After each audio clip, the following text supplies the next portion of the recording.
Catherine, and today I'm going to walk you through the steps of making the filling for the cherry pie recipe.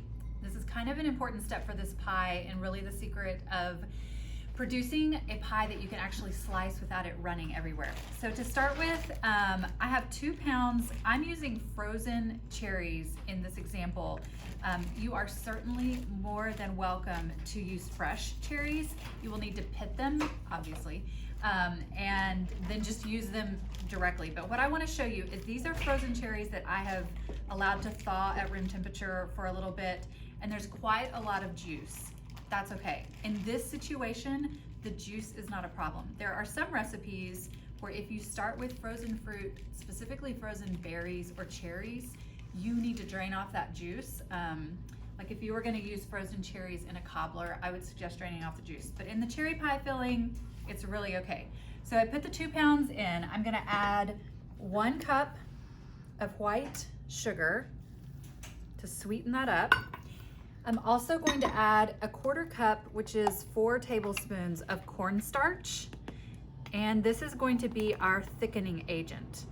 I mentioned this in one of the other pie filling videos, but the full potential, or I guess power, of a thickening agent is only reached once it is brought up to a boil.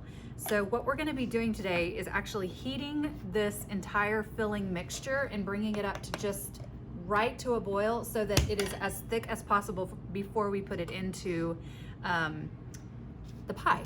Okay, the other thing we're gonna add is some flavorings, and we're gonna use the juice of 2 lemons, which should be approximately 3 tablespoons of juice. You can measure it if you like, or you can just trust the fact that the juice of 2 lemons will suffice. I love this little tool. It's my favorite citrus squeezer. It just makes such easy work of squeezing fruit. Just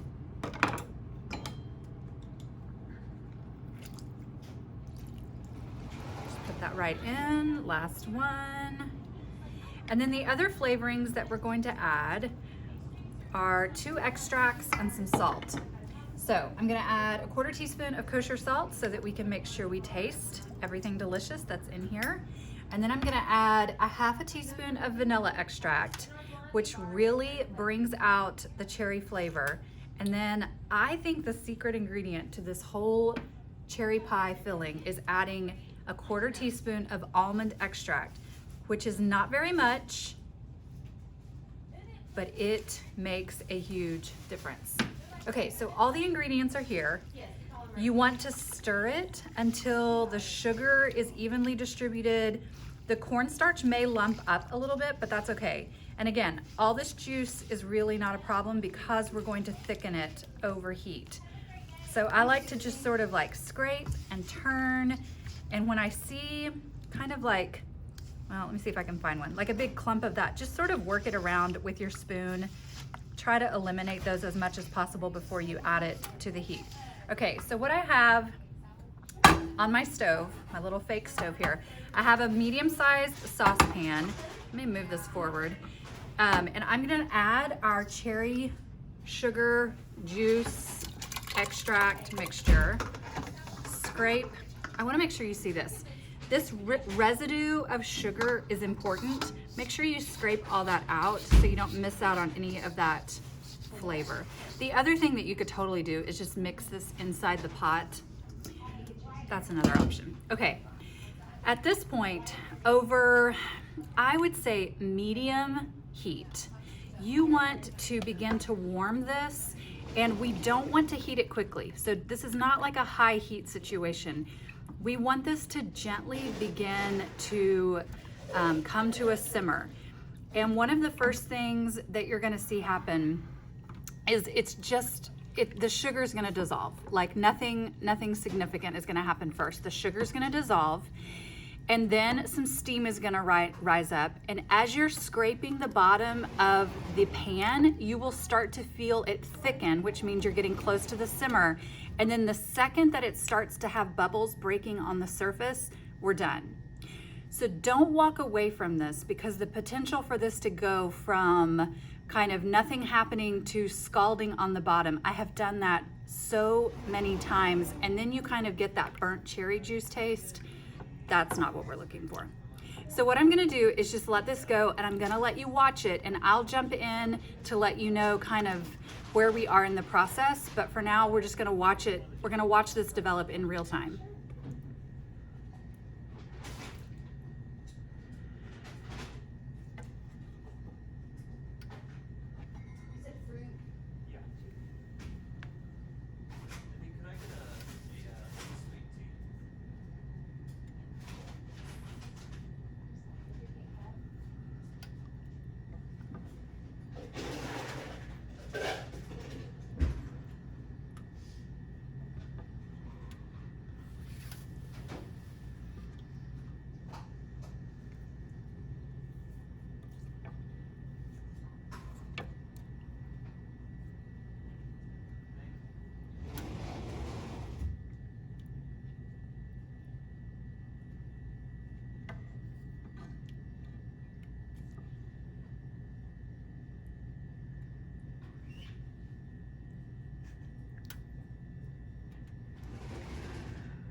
could just Cut like, I might cut. and come back.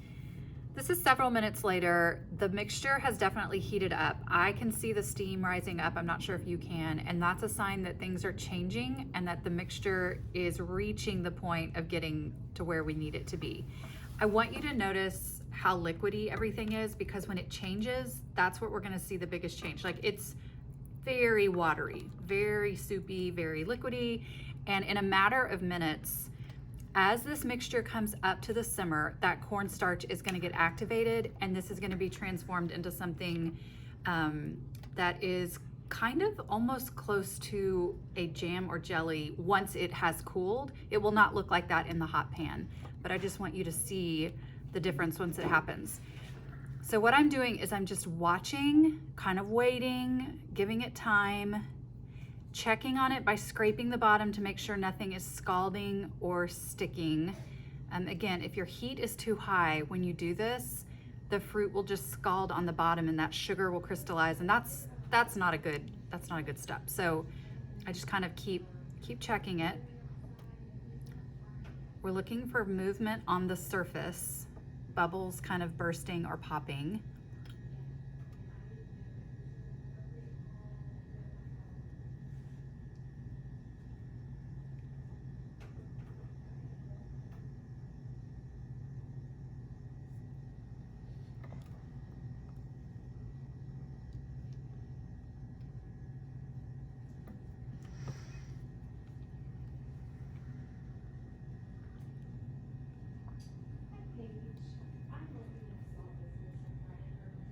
Okay, it's already starting to kind of thicken. I want you to see the difference just in the way it behaves on the spoon. It has kind of a glossier, thicker consistency to it than it did a minute ago.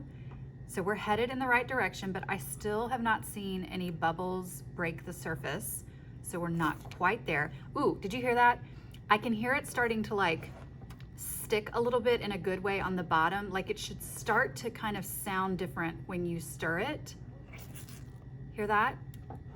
It's subtle, but that's the sound. That's because the liquid has thickened, and I'm able to, like, you can actually see the bottom of the pan as I stir it. That's another visual cue that you're getting really close. It's starting to take on the consistency of like almost cranberry sauce. See how thick it is now? I mean, in a matter of minutes, this has just transformed.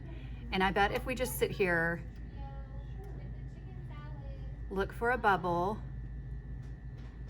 Yep, I'm seeing little stirrings of movement. There was one, there was one, there was one. Okay, the second that you see anything like that, we're done. It does not need to simmer or boil for a long time. And actually at this point, you want to kind of bring the bottom up to the top, give it a stir, and then look at the difference.